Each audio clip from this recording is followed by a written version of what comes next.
Okay. Hey guys, we are live on YouTube. This is Greg at the Vinyl Rundown. Today I have a very, very special guest. We're going to talk about the amazing new record that just came out of the archives, the Thelonius Monk at Palo Alto. And with me I have the creator of this concert, well-known concert promoter, been around the music business for decades, Danny Scher, coming to us from, are you in Palo Alto or Berkeley today, Danny? I'm in the Berkeley Hills, a little community, Kensington. I'm actually one block from Berkeley, but it's great. You and I are both in California. Yeah. And I've only been living here since 1979. But, interesting times we're living in. This whole discussion is almost going to be a time warp. Those of us that are jazz fans know that this record just came out just a month ago, Thelonius Monk playing at Palo Alto. And the story behind this, which I'll let Danny tell you, is he created this record by creating a concert as a 16-year-old. I mean, imagine Thelonius Monk playing in your high school auditorium. So I'm really going to let Danny do a lot of talking here. And the time warp we're in, we're 2 weeks away from one of the most contentious elections ever, except in 1968. This concert was a week before Nixon getting reelected. So Danny, wherever you want to start, this is a big, exciting story. Well, tell us what was going on in 1968. Well, in 1968, I never really thought of myself as a radical or anything. I was just a kid, like most kids, and protesting the Vietnam War. There were some racial protests. Martin Luther King was shot and killed, and Robert Kennedy.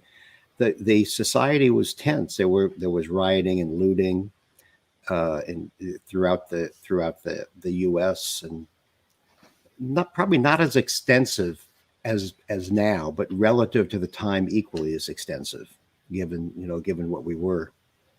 And me, I just played music. I from elementary school, I was a drummer in the band. There was an elementary school band, and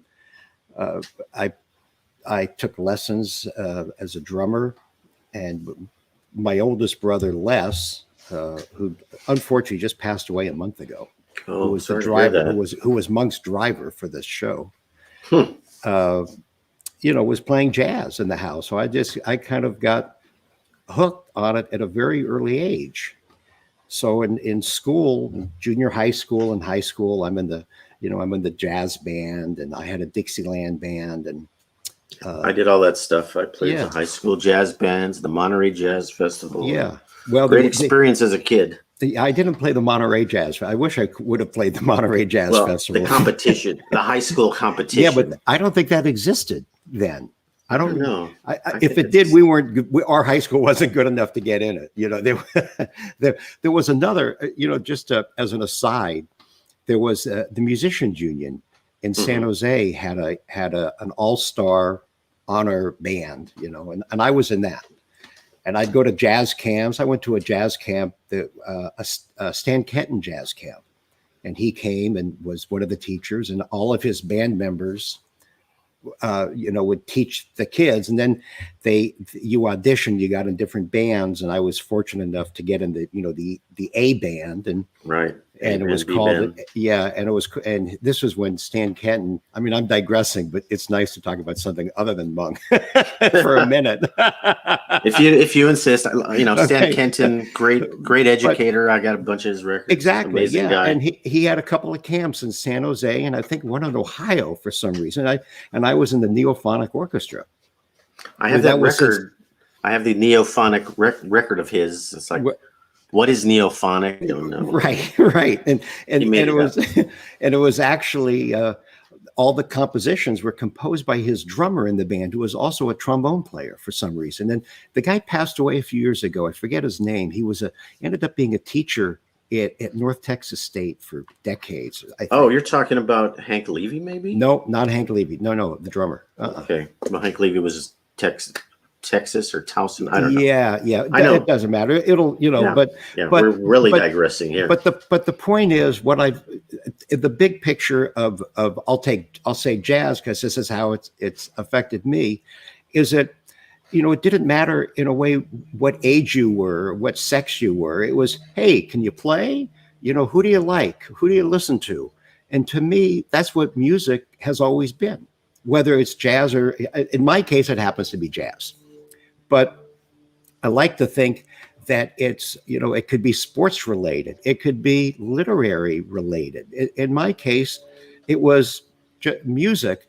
And as a kid, I just wanted to be turned on to it and turn on my friends to, hey, this is jazz, check it out. So because the kids your age were listening to the Beatles and Jimi Hendrix and maybe didn't know about jazz. Is that correct for high school, 1968? I'm even going back to junior high school. Okay.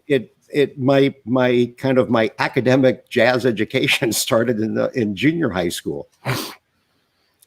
And, growing up in Palo Alto, which at that time was a middle-class community, really. Now it's become very upper class. But at that time, it was very middle class, which is what we were.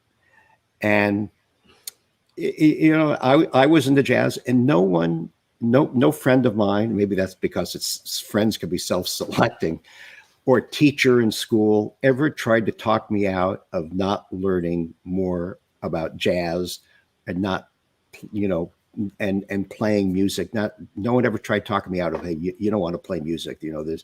There's no money in music. It's a way to go broke. Well, coming from a teacher, they're experts on. Well, I can tell you about that if we get into that, about the only fight I ever had about music in an ironic way was with my father.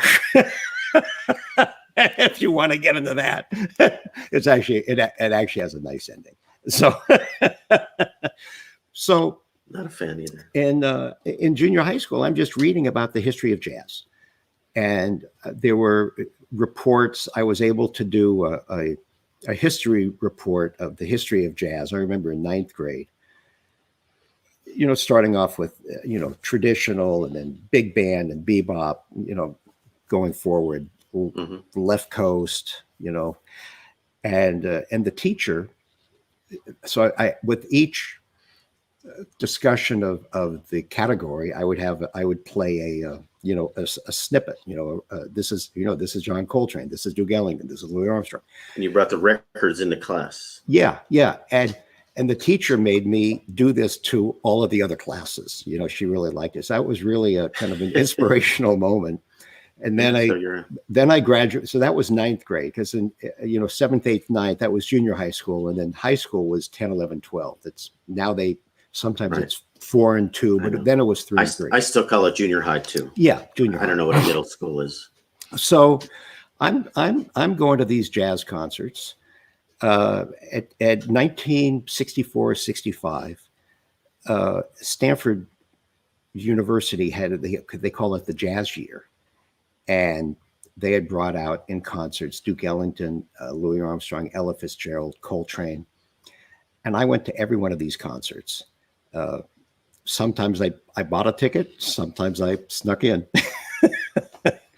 But the ticket was only $3 anyway. Well, but right? $3. That was a lot of money for a kid back then. I was a newspaper boy, and I'd make like $50 or $60 a month. A couple dollars a day delivering the paper. So as so I started going to these producers and saying, hey, can I help you? I'd like to earn money to to buy a ticket. Can I help you with the concert? And do you need posters put up? And that's how it started. So I started putting up posters. Self-starter. Well, anything. Real, go-getter, I should say. Anything for a free ticket, So I'm putting up posters, and the same thing at Berkeley at that time. There was a lady named Darlene Chan, who still is in the music business and works for George Wein, and has worked for George for, I think, probably close to 50 years now. And she was just starting. She was an undergraduate at Cal and was starting the Cal Berkeley Jazz Festival. So I was putting up posters for her when I was 14 and 15 years old, and I got a ticket. And then when I was 16 years old, just getting my driver's license, she trusted me to pick up musicians from the airport and take them to to the concert to Berkeley. So I got to meet great people. I was the driver for Cannonball Adderley and oh my God, Gil Evans, wow, and and I'd go to these concerts. So I decided I wanted to put on a concert. and they're in your car. Yeah. What kind of great car did you have as a 16-year-old? It was my parents' used Dodge Dart is what I had a 63 Dodge Dart. Well, I think mine was probably older. Wow. But it was a Dodge Dart. So I wanted to put on concerts in the high school. So it was actually Darlene and a guy named Herb Wong. There was a jazz station up here called KJAZ, which was one of the first FM radio stations at the time. This was FM was called multiplex, stereo, and FM stations were not really prevalent, and you needed a special type of radio tuner to do it, and they were really expensive, but to buy. But they had kits that made them. There was a company called Heath Kit and Scott Kit. So when I'm kind of backing up a little. So I took some of my bar mitzvah money and bought a Scott Kit, which is the same as a Heath Kit, and I still have them both. I built a tuner and an amplifier. And those are tube based. Yes. Back in those days, it were tubes. Yeah. So it probably sounds great. They still work. I don't use them, but I know the last time I plugged it in, it actually turned on. I was surprised. But that's what I had to do to listen to jazz music and buying records. And this was before, you couldn't really buy. There were no used record stores in. Every record was new, and they were affordable. They weren't old enough. Yeah, they weren't old enough to be used. Right. And they were affordable. They really weren't expensive. $2 or $3. Yeah, and a 45 would be 99 cents. If you wanted. And all record stores had listening rooms. You could go into the room and put on headphones or listen to it, but you had to shut the door. And Still have a few of those. But yeah, they had them all the time back then. Yeah, well, that's what you had to do to sell a record. It made perfect sense. So you're mentioning Herb Wong before. Yeah, didn't he? I have a common friend who was friends with him up there, and he died a few years ago. Yeah. And he had a record label. Was that? Well, he worked for Palo Alto Records. I think. Yeah, and actually, I was one of the. I gave one of the eulogies. He asked me before he passed if I would give a eulogy, and here's how I started his eulogy.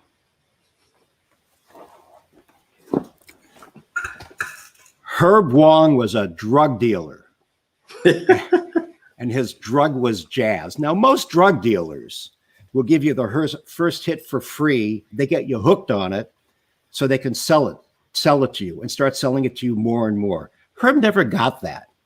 Herb was a drug dealer, and he kept giving it to you for free, and he kept getting you hooked on it and hooked, and he never charged anything. The world's worst drug dealer. Okay, at least it got a laugh at the funeral. It's good to have a laugh at a funeral. Yeah. So Herb and Darlene were both kind of mentors to you. Exactly. In the jazz sort of pushing you along into the jazz thing. Yeah. And so my idols were Thelonius Monk and Duke Ellington. Who I would regard as the greatest two composers in all of jazz. And it's just a matter of who's number one and who's number two. That's I did a video on that last week. Okay. My opinion. Okay. Well, I'm not gonna start a fight here. So yeah. No, not intending to. I just want not that I disagree with you, but how important those guys are. They're just not some guy, but they're not some guy. They're way up here. So they were my idols. And I now at this, in my mind, I thought, geez, I'd like to be a concert promoter. So Vince Guaraldi and Jon Hendricks both lived in the Bay Area at that point. So I thought that would be a good way to start my career, so to speak. So I got their phone numbers and called up Vince Guaraldi. This was after the Peanuts the Peanuts movies have already come out, and Vince Guaraldi is big at this point. Peanuts was like 63, I think, something like that. About that, yeah. But that's that's the most famous jazz record to most listeners. That's all they know about jazz. Most Americans. I'll take it. It's a good start, and maybe this generation will be, Batman, the drummer Antonio Sanchez. Yeah, the guy. Yeah, I know him, not personally, but yeah. So Darlene, I don't remember, Darlene or Herb gave me Vince Guaraldi's phone number, and I called him up, and I said, I'd like to promote you at my high school, and he said, have you ever promoted a concert before? I said, no, but I've been to a lot. That's close enough. So he said, okay, come up to my house, and I'll give you a little lesson in promoting concerts. So I remember taking the bus, because I was 15 years old at this point. I took a bus, ended up going across the Golden Gate Bridge, and he picked me up at the airport. I mean, not the airport, the bus station, took me to his house, went to his basement. He said, okay, here's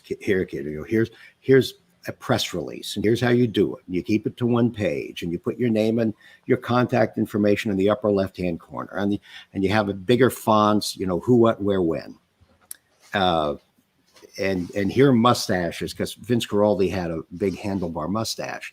So they were paper mustaches that they used as promotional items. So he gave me a box of these mustaches. So I'm handing them out to kids at school. So he was a real promoter. He was a real promoter. A lot of musicians don't want to be promoters, and they, don't do it too well. But and then you and Vince, and John Hendricks too. So I became friends with John Hendricks. Called him up, and so that was the very first show I did. It was Vince Guaraldi, John Hendricks, and another kind of rock band. I forget at the school. At the high school, yeah. This was when I was a junior, and this was a year before I did Monk. So, and then I did Cal Jader, who lived in the Bay Area. And then I was ready for Thelonius Monk. I knew he was playing in San Francisco for a couple of weeks at a place called the Jazz Workshop. And you had to be over 21 to get into it. At that point, there were a lot of clubs that did not serve food, and they didn't allow minors. Right. There were certain clubs that would allow minors, but like behind like chicken wire, so you're like in jail. Literally, there was chicken wire and some. I didn't know about the chicken wire. Yeah. You can still drink through the chicken wire. And I think they stopped that. They discontinued that because I think too many people were drinking through the chicken wire. Put the bottle right in there. So I wanted to see Monk, but I wasn't old enough to get into the club.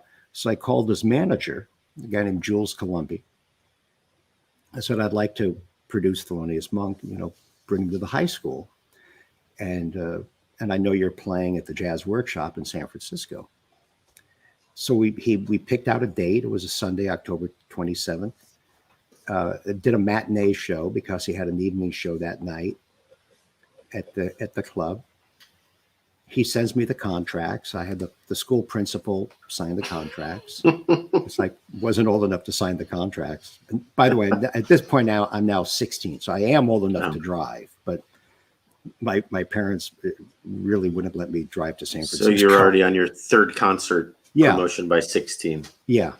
Amazing. And then, so he sends me the contract. It has press photos, promotional photos, and copies of Beneath the Underground. That was his record at that point. So you could play it on radio stations or get it played. We had a school kind of phony radio station, we called it Radio X. It wasn't really a radio station. It's just a little sound system. But on the intercom or something. Well, yeah, in the amphitheater. Yeah. Oh, okay. At lunch, at lunch. So I had a jazz show, I think on Wednesdays or Thursdays, and we made up stationery that looked really professional, Radio X, Palo Alto High School. So I sent letters to the record companies. We would like promotional albums for our school radio station. And no one ever said, wait, it's not a, most radio stations start with a K or a W, they're real radio stations, What's but an X? But it worked, and we start getting promotional records. Oh, it did work. It did work. Yeah. Yeah. So I figured we had a deal with Monk. We agreed to pay him $500, which, may not sound like much, but back then, $500 was like close to $10,000 today. And he had to split that with 4 musicians and a manager and who knows what. Yeah, who knows? So the show was not selling very well. I put 2 other bands on the show that were local, had local followings, mostly in the Black community. One was comprised mostly of Stanford students, another one of just musician, guys. But it was mostly a Black show. I didn't really think of it as a Black show. I thought it was musically, it was a show that would work, and that's how I've always thought of music: is you want the acts on a show to to work and not necessarily be the same. You want to educate people too. You want to, if someone is coming to see, Thelonious Monk, turn them on to this other band, and vice versa. That's called packaging, and that's what a concert promoter does. So actually, if you want to talk about it, I'll tell you an Orrin Keep News story. Remind me if you want to about packaging. Orrin Keep News, another great, who or like a producer. Yeah, producer, but produced a lot of Monk records, and had his own company, Riverside. Not Riverside. Was it They did all the Bill Evans stuff. Yeah, but he worked Riverside, and but he became a really good friend of mine until he passed years ago. So the show, the Thelonious Monk show, is not selling. I'm a newspaper boy in Palo Alto, where you would deliver newspapers door to door. You throw them at the porches and you collect the money. And I had been a newspaper boy at that time since I was 12 years old. So there were stores. Every kid that, every kid, doesn't matter who you are, even an adult, there are certain places you go to, and in my case, I was going to the music stores and the stores that sold, ice cream cones and the bookstores. Putting up the posters and then selling them ads, because I was worried the show wasn't selling, that I wasn't going to sell enough tickets to pay Monk.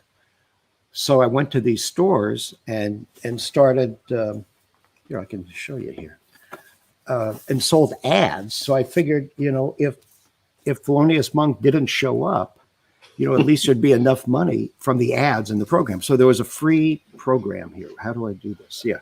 So there, and that's a copy. This is a copy. This is in the vinyl record. Right. It's not. I got to get a copy of this. It's not on the CDs, just so you know. But they're all the guy. Yeah. So you helped put that together, probably. Yeah, I sold every ad. Art people, and all those businesses are long gone, probably. Some of them, and some aren't, actually. And you sold them this idea they want this great advertising in a concert that nobody's going to go to. So that's some salesmanship. Well, I said everything except the latter. But the point is that the community and the school and kind of supported me. No one ever tried talking me out of going into music except for my parents. But you should be a nice doctor or lawyer, probably. Exactly. So the high school graphic arts department put this together. So they got the credit. They did a really nice job, and they had they made a poster, which is also in the album here. If you get and I think the poster's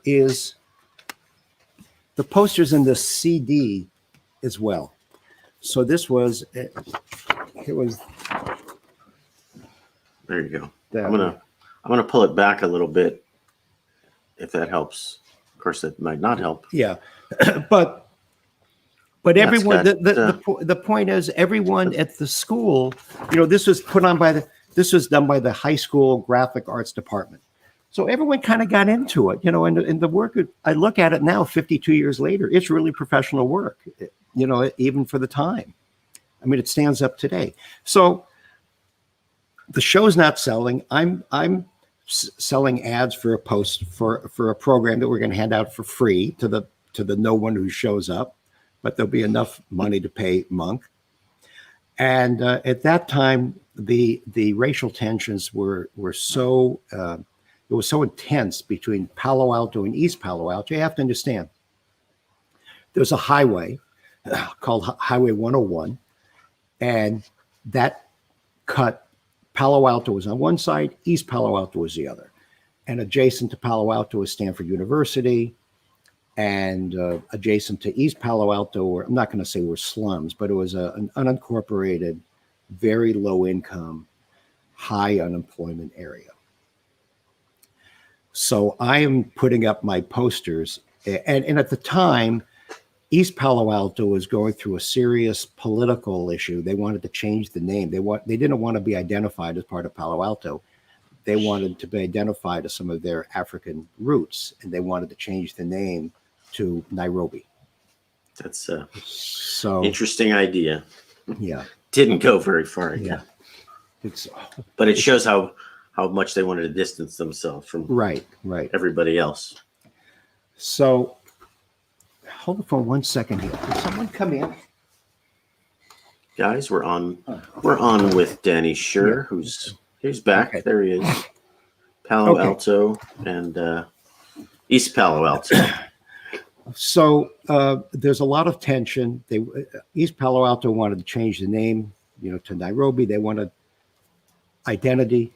And there are posters throughout East Palo Alto saying vote yes on Nairobi. So wherever I saw a poster saying vote yes on Nairobi, I'm putting up a Thelonius Monk poster and saying, come and see Thelonius Monk at your lily white Palo Alto High School. But that's still good target marketing on your part. It was absolutely target marketing. He knew that term as a 16-year-old. That's good. Yeah.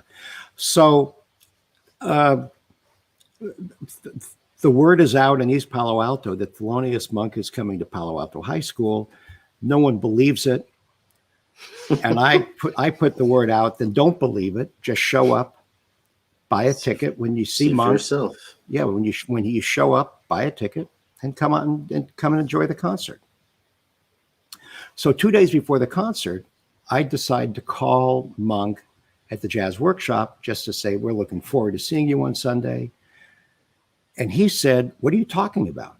I knew this was going to happen. Yeah, what are you talking? I said, well, we have a contract, even though I never got a fully signed contract back. So we have a contract. Who the hell are you?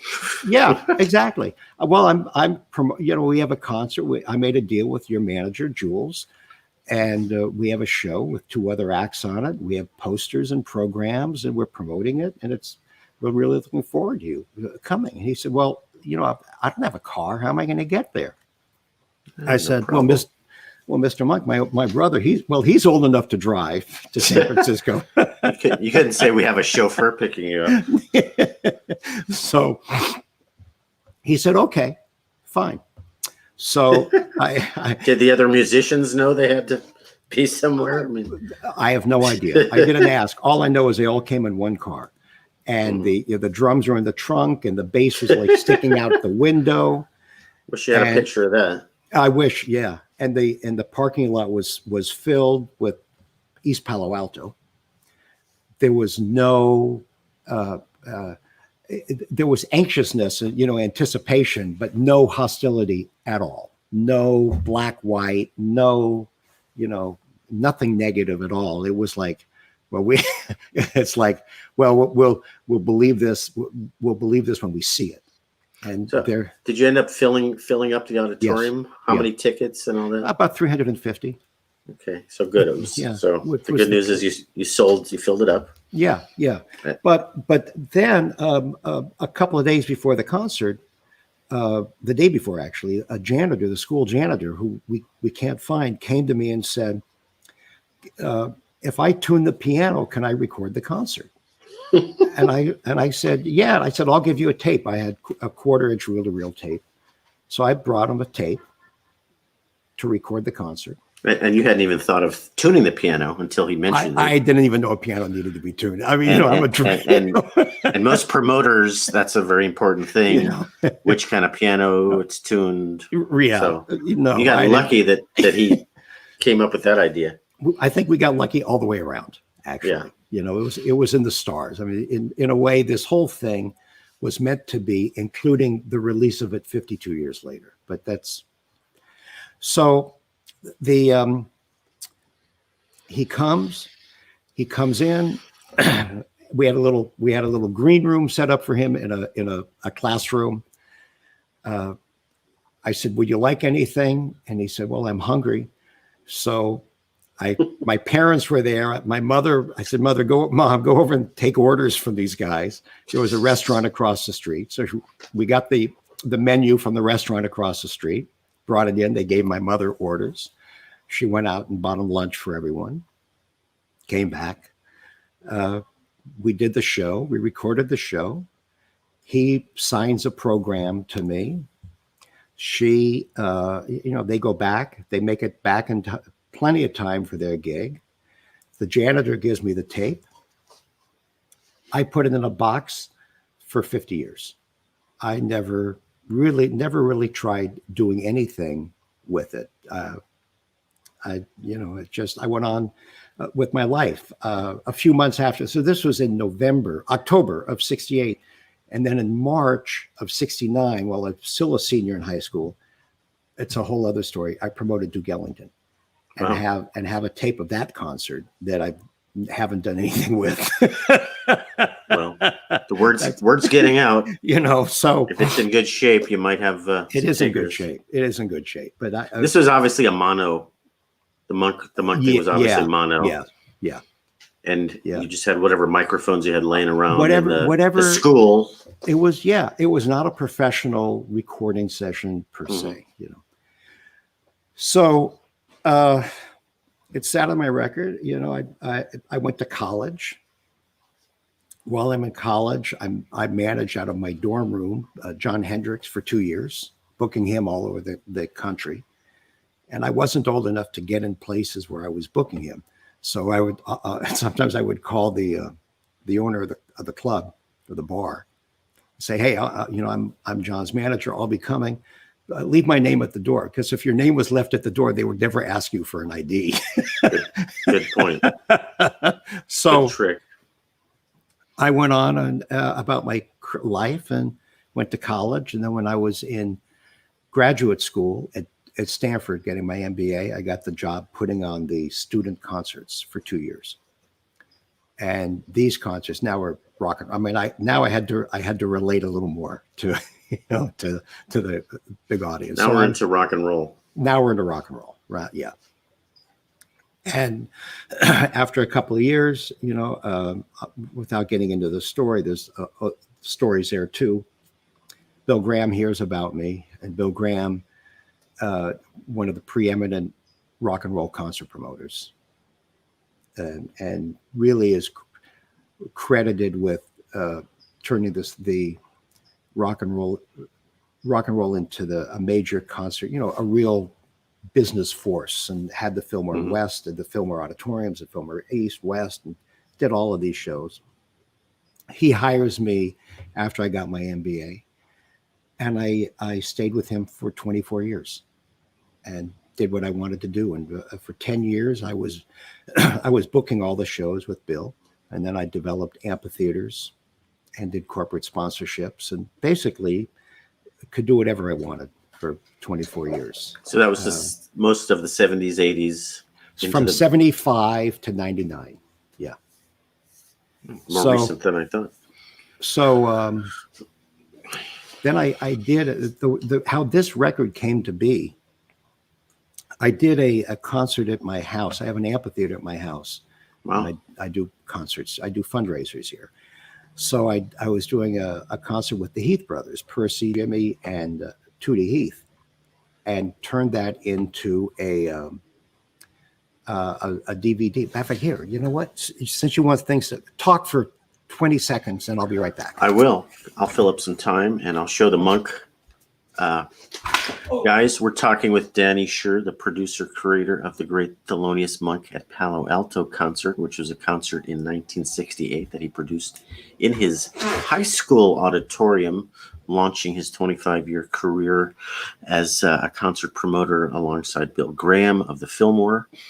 And Danny took a break to go find something to show us, and here he is talking about something with the Heath brothers, I think. You've got an amphitheater in your house, which is amazing.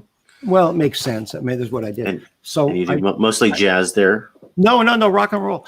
They're all fundraisers, what I do at my house. So it's kind of funny that people will play in my backyard for free. The artists are not paid, but in many cases, people that I paid, hundreds of thousands of dollars to. So like Jackson Browne, Bonnie Raitt, Taj Mahal, Joan Baez, who I paid a lot of money back in the day, are now playing in my backyard for free. For free. Yeah. But they're all fundraisers. So we raised a lot of money for worthwhile causes. So how many people can you fit in your backyard? About 300. Oh my God, that's that's a serious sized. That's bigger than a jazz club. It's a real place. So I did this. This is something called Brotherly Jazz. Heath brothers. You ever heard of this? No, I mean I know the Heath brothers, but I don't know this particular thing. What year was this? 2004 is when I recorded it. It came out in 2006. So it came out as a DVD, but not an LP, or maybe it did. Oh, it's a DVD. Yeah, okay. Right. And it played film festivals all over the country and in Europe. The documentary. I got to put that on my list. Yeah. I review a lot of documentaries on my channel too. Well, check it out. Music ones. Yeah, well, it's a music one. You'll see. So I became friends with Jimmy Heath, with all the Heath brothers out of this. So at one time, a few years ago, I'd mentioned to Jimmy, I did Monk in high school, and he said, "Well, does T.S. know?" T.S. Monk being Monk's son. The son, who's a drummer now. Yeah. So I said, "I don't know." He said, "Well," I said, "I have this tape that I turned into a CD because I was worried about it, decomposing or not holding up. So I took it down to deteriorating. Deteriorating. So I took it to Fantasy Studios and had it digitized. They have some way, they call it burning, and to restore. It didn't need to be restored, but I thought it may only be able to be played once for all I know. So they turned it into a CD. So I called up TS late one night. I happened to be in the same city where he lives. It was Passover. It was after Passover, and I said, I have this record that I did of your father when, he played for me. So I went to his house and brought him my high school yearbook. I said, in the high school yearbook, there are 2 pages of the Monk concert, and there's in the poster. I brought him the poster and the signed program that he gave to me. And he said, his wife was there first, and she said, "Oh, that's not Monk's signature." And I knew it was. And T.S. said, "Oh, no, honey. That's how he signed his name when he was feeling good." Yeah, his health changed and his mental state changed in later years.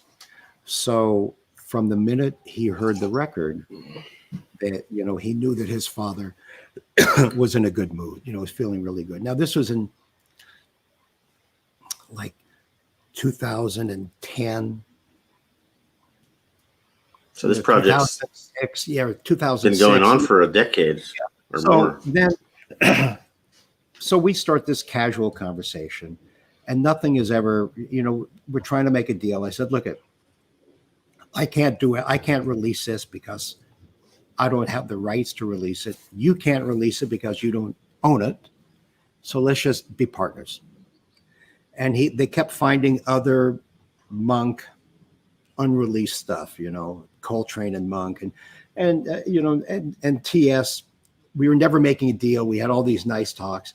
So a few years ago, and a few days ago, I called him and I said, look, in 2017, your father will be 100 years old.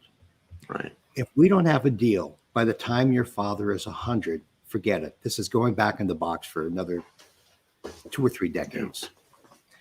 And that day, on his birthday, we signed the deal. And on his 100th birthday. And this is the record that came out from it. So it didn't get released by his 100th birthday, but at least you signed the deal on the 100th birthday. Yeah. So this a technical question, if I may.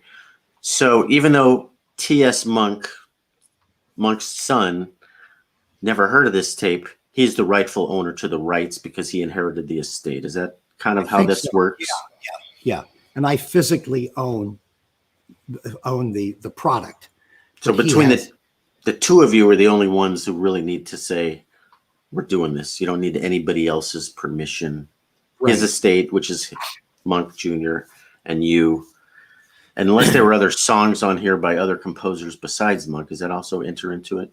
Yeah, but there's a get into all that stuff. When a performer, I'm not a lawyer that way, or a rights attorney, but there's certain royalties. I don't think you necessarily need permission to.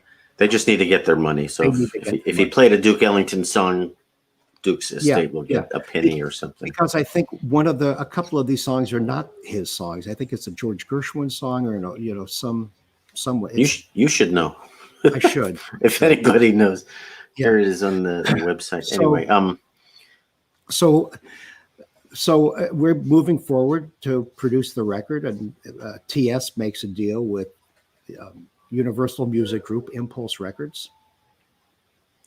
This is last June. No, I mean, made the deal, a couple of years ago, and the record was supposed to come out last June. And a few days before the record's supposed to come out, Columbia says, your father was under contract to us in 1968, and you don't have the rights to put this out, Impulse. See, I knew that was going to get more complicated. So there was another pause on this. I was going to ask why Impulse when Impulse is not associated with Monk at all. Well, because allegedly Monk's contract, even though the record came out in 68, his contract expired in 67. So he wasn't under contract, depending on who you talk to.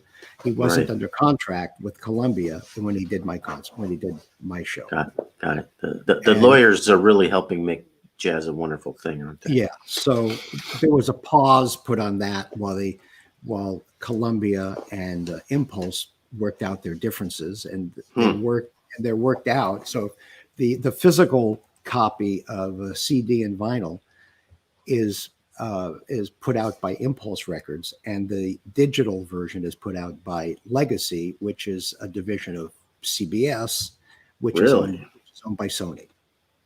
Wow! And so one record coming out by two different labels at the same time. Very unusual. Wow. Very unusual. They did they split the baby in half, so to speak. Interesting. Yeah. So that's the story, and I just thought it was kind of cute in a way that I did Thelonius Monk in high school, and Duke Ellington in high school. But I always wanted to be the two greats right there, and nobody else can say. Not too many people can say they saw them, and you produced both of them and met all these people. What, you want to hear a Duke Ellington story, or you want to stay with Monk? You're in charge. You know what's more interesting. Keep the good stories coming, and I'm going to let my viewers get their piece by throwing up their. We got a fan here who also bought the record, who loves it, and also up in that area. So good for him. Thank you, Mr. Table Turns. Yeah. So occasionally we'll get those folks. So Ellington. So I'm in a youth symphony orchestra. I played timpani and percussion, and we were trying to raise money to go on a tour of Australia. This was in 1969, and the he had just come out. Duke had just come out with his Symphonic Ellington with the London Philharmonic. So he's playing in San Francisco. So I remember I was 15 years old. I wasn't old enough to drive, and I took a bus up to San Francisco. Didn't know where he was staying, and I only knew of two hotels. The only two hotels that everyone ever talked about were the Mark Hopkins and the Fairmont. I didn't know there were even other hotels. There were probably hundreds of hotels in San Francisco, but those are the only two I knew. So I went to the Mark Hopkins, unannounced. Remember taking a bus up and walking up to the top of Nob Hill and picking up the lobby phone. Is there Mr. Ellington here? No, there's no Mr. Ellington here. I walk across the street to the Fairmont Hotel, pick up the phone. Is there a Mr. Ellington here? Hold the phone, please. He picks up the phone. I said, Mr. Ellington, I'm going to use symphony orchestra, and we have I'd like you to listen to our record. I brought some records of us for you to listen to, because maybe you would consider doing a symphonic concert with us like you did with the London Philharmonic, and help us raise money to go to Australia. And so he said, okay, well, come on up to my room. Give me the record. So I went up to his room. He opened the door and took the records and shut the door. I was, that was it. In like 15 seconds. So 6 months later, he comes back playing in the city. I go up. Now I'm old enough to drive. I remember I actually did drive up there. And he's playing in San Francisco. So I went up again, unannounced, picked up the lobby phone. This time I went right to the Fairmont. Mr. Ellington, yeah. I said, you may not remember me. When you were here last, I brought you records of our high school, our youth symphony orchestra. And he said, oh, yes, I do remember you. And I listened to the records and I like it very much. And I'd like to talk to you about, maybe doing something with you. Can you come up to my room and have dinner with me? So I was with my high school girlfriend. So we went up, we had dinner in we had room service, which was one of the first times I ever had room service, actually. He said, can you give me a ride to the gig? I said, yeah. So always saving a buck, So I gave him a ride. He did come and do the concert with us in the following March. And for the rest of Duke's life, whenever he came to San Francisco, I was his driver. That's amazing. Which wasn't that often, really, at that point. Was there anything interesting that happened at dinner? I mean, any conversation. He's such an elegant man. Eating with him must be like you have to mind your P's and Q's. Well, funny you mentioned P's and Q's and kumquats. He loved kumquats, and I'd never had a kumquat before. Those little orange things. Yeah. I'd never even heard of it. So sour as can be. It's funny I you don't see it on menus, but there's not when I see a kumquat, I think of I think of Duke. It's like when I see gin, not Tanqueray, Bombay Sapphire Gin. I think of Percy Heath, because when he played at the house, that's all he wanted was Bombay Sapphire Gin. So I always keep Bombay Sapphire Gin just in case he comes back. That's good stuff.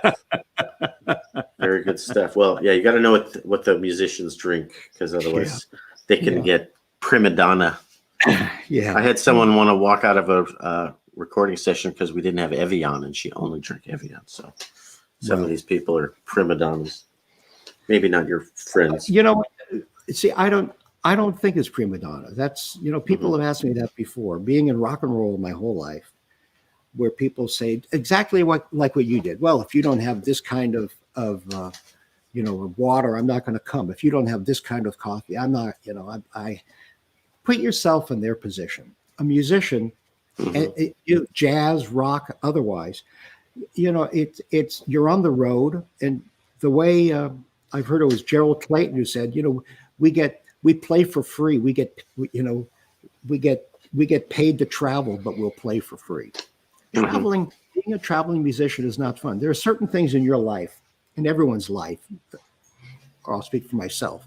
I'm a creature of habit. When I wake up in the morning, I have to have my fresh squeezed orange juice. I don't want orange juice out of a can or pasteurized orange juice. It's not gonna it starts my day. It's like I have to have my espresso, my coffee. I don't want instant coffee. So that's true.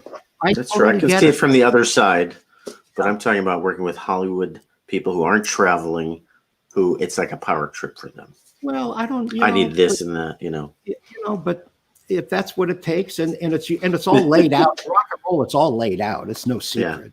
So, my experience is very different, so maybe it doesn't translate. Okay. Well, anyhow, so I don't have a problem with that. Just make sure I have my fresh squeezed orange juice in the morning. If Danny doesn't have his fresh squeezed orange juice, the gig is canceled.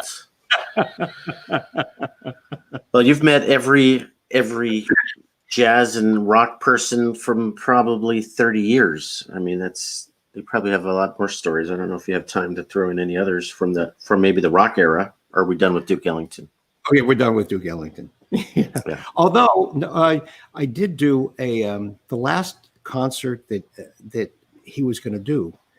He got sick and passed away in 1975, and I had put together a 3-day tribute to him at Stanford, and it was called Duke. It was Duke in film, Mm-hmm.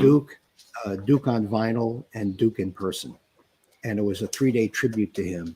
And I got these speakers and everything lined up, and it was actually the last concert he canceled before he died. He canceled everything else he really wanted, and we were calling, because it was his 75th birthday, we were calling it Diamonds for Duke, and it never happened, unfortunately. So you didn't do it at all, even as a tribute. Did you have the Monk record to show, or any other records that you were really instrumental in putting together? Because my viewers are always dying to see records. If you want to wrap up with something like that, you have the Monk record there. You don't have the Monk. Well, no, I showed you. That's the Monk record here. Yeah.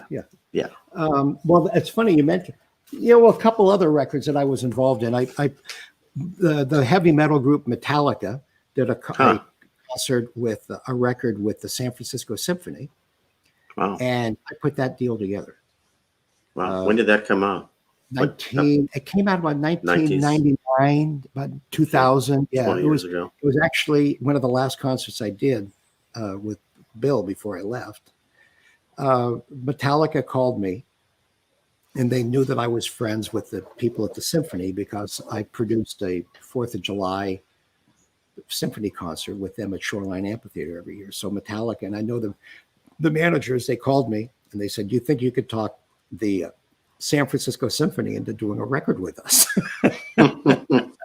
So we talked about it. I knew what they wanted to do. So I called up the symphony and had a meeting with them. And my opening line was, "Before you say a word, let me finish."